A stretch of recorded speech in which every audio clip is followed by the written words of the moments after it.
At some point today, you will think about death. Maybe it was a news headline. Maybe it was a close call on the road.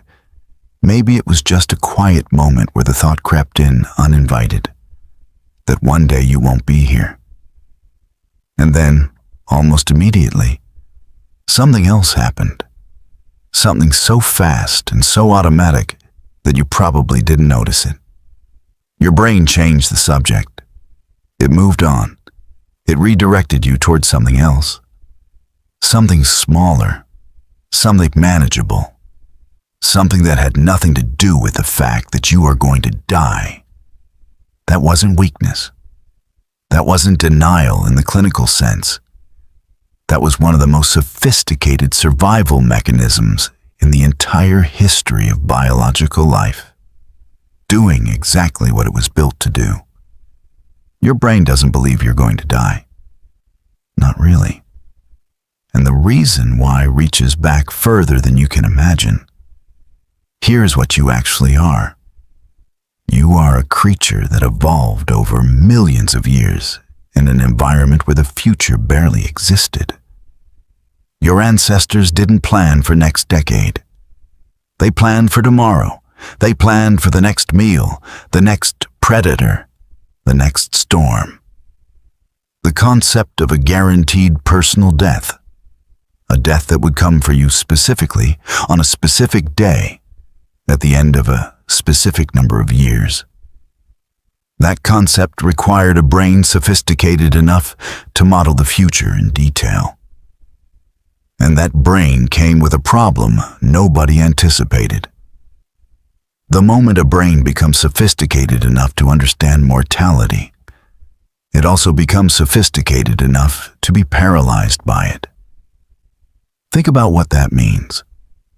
The same cognitive upgrade that allowed your ancestors to plan ahead, to build shelter before winter arrived, to store food before the drought came. That same upgrade also handed them the knowledge that every single one of their plans would eventually be made irrelevant by their own death. That is not a small thing to carry. That is arguably the heaviest thing any creature has ever been asked to carry. And evolution found a solution, not an elegant one, not a philosophically satisfying one, but an effective one. Your brain learned to hide the knowledge from itself. Psychologist Sheldon at Skidmore College spent decades studying what he called terror management theory alongside his colleagues Jeff Greenberg and Tom Pyszczynski. Their core finding was both simple and staggering. When human beings are reminded of their own mortality, even subtly, even briefly, their behavior changes in measurable and predictable ways. They become more defensive of their worldview. They become more hostile to people who threaten their beliefs. They become more generous to people who reinforce them. They cling harder to the groups they belong to. They seek meaning more aggressively. In other words, the awareness of death doesn't just frighten you, it reorganizes you. And the reason, Solomon argued, is that the awareness of death is so fundamentally destabilizing to a functioning mind that the brain developed an entire architecture of buffers, psychological structures designed to keep the terror at a manageable distance. Culture, meaning, legacy, religion, status. The drive to leave something behind. Every single one of these, at some level, is a response to the knowledge that you are going to die. But here's where it gets stranger. The buffers are not conscious. You didn't choose them. You didn't decide one morning to build a worldview that would protect you from existential terror. It happened automatically, below the level of your awareness. In the same way your immune system responds to a pathogen without asking your permission.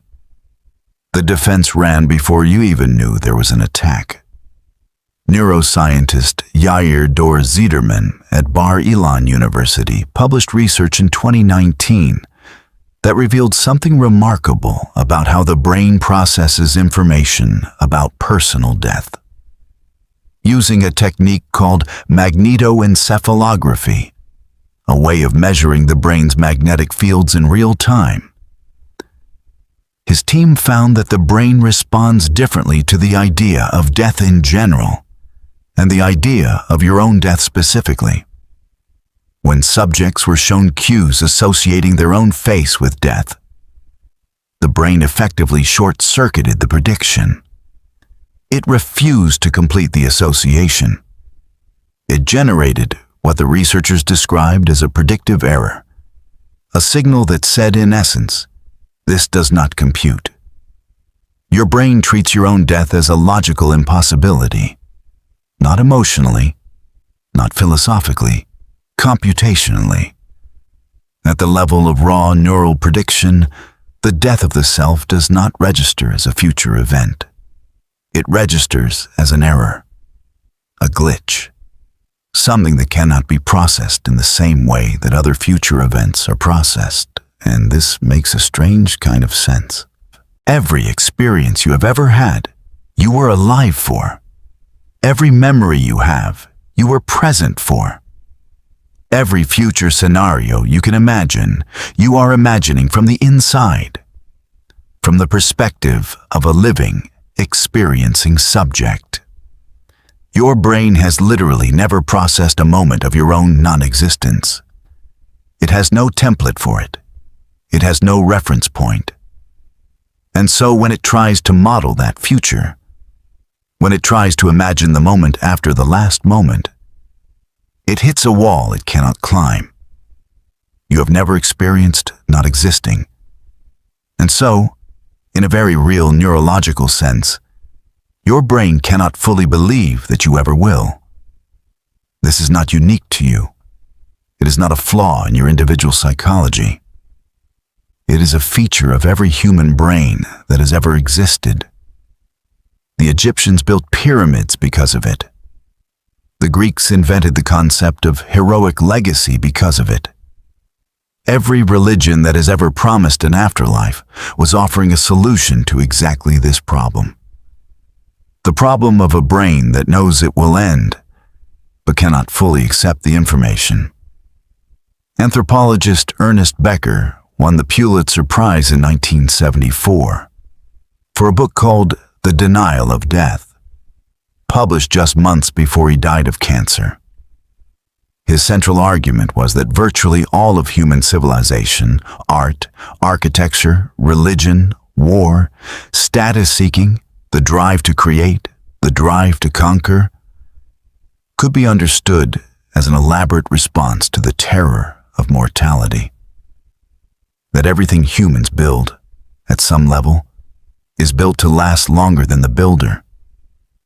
That the desperate need to matter, to be remembered, to leave a mark on the world, is nothing more than the oldest survival drive wearing its most sophisticated costume.